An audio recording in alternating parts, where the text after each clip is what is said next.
Hi, welcome everyone. This is Ira Coiner at Triathlon Partners TV. Thanks for tuning into this episode.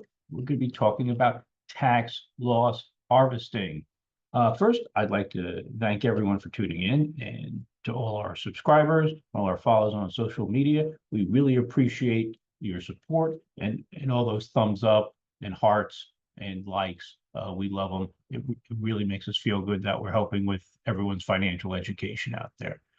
All right, now to the exciting part about tax loss harvesting.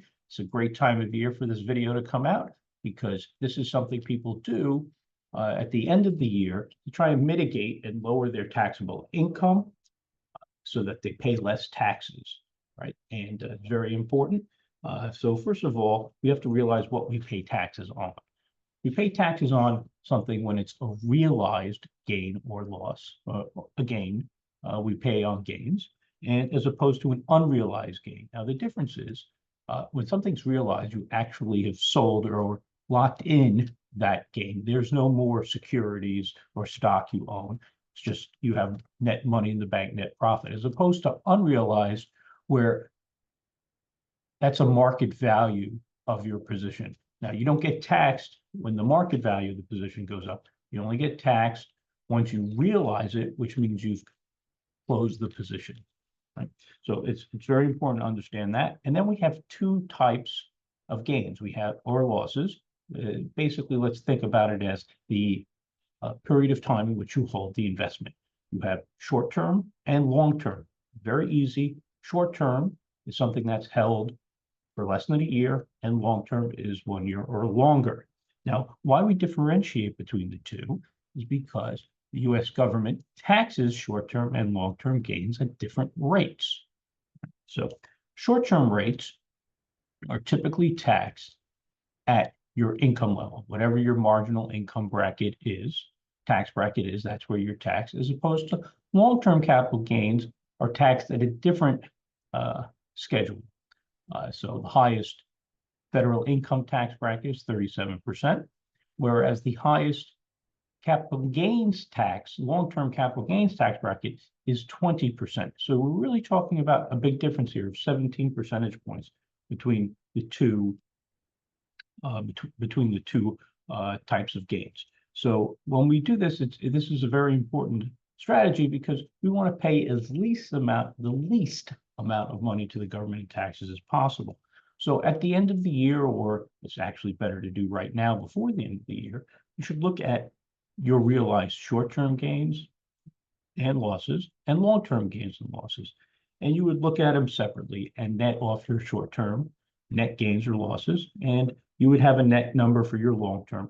And then you can net them off of one another, right? So you would net them off one another as if you had a loss in one and a gain in another, and then you would net pay the difference in whichever one was bigger, right? So number one, that's really important because if you have some short-term gains, you would have to be paying possibly the highest rate of 37% income tax on it. But if you have a long-term loss, the maximum credit you're going to get is 20% of that loss. But all of a sudden, if you have that loss and you have this short-term gain, you're getting that long-term loss.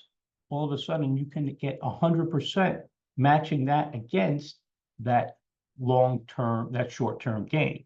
So you're really maximizing your gains and losses when you're matching these things up, because instead of actually looking for a loss to offset a gain, you would just be paying taxes. So the net amount of money you have in your accounts is smaller. But when you're actually able to net them off, you don't pay that extra money to the government. That means more money is in your pocket, in your investment accounts, working for you.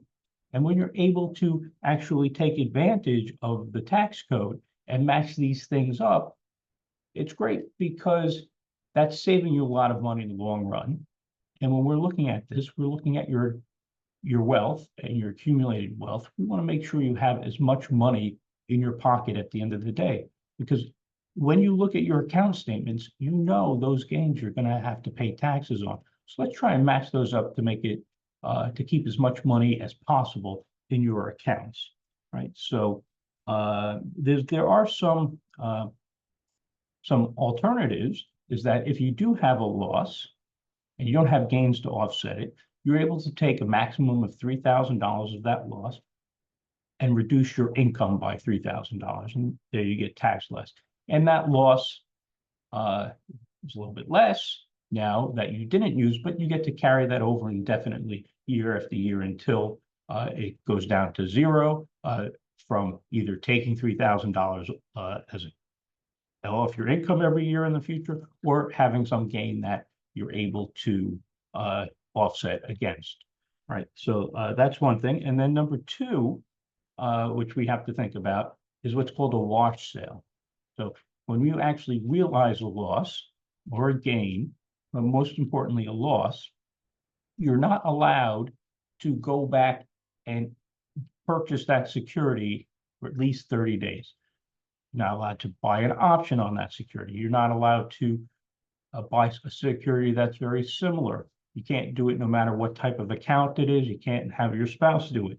The IRS really looks at this stuff. So you have to make sure that what you're actually getting rid of on these to realize these losses to offset your gains is a security you no longer want. It certainly helps that you've lost money in it, but you have to have someone smart working with you to determine what's something you can buy that's very similar, but not exactly or not too similar to what you've sold. And there are plenty of things out there.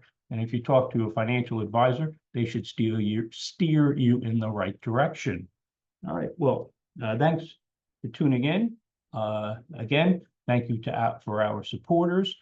We think education is a very important tool in people's financial success, and that's what we hope to and aim to bring at Triathlon Partners. Thank you very much for tuning in, and have a very blessed day. Take care. Bye.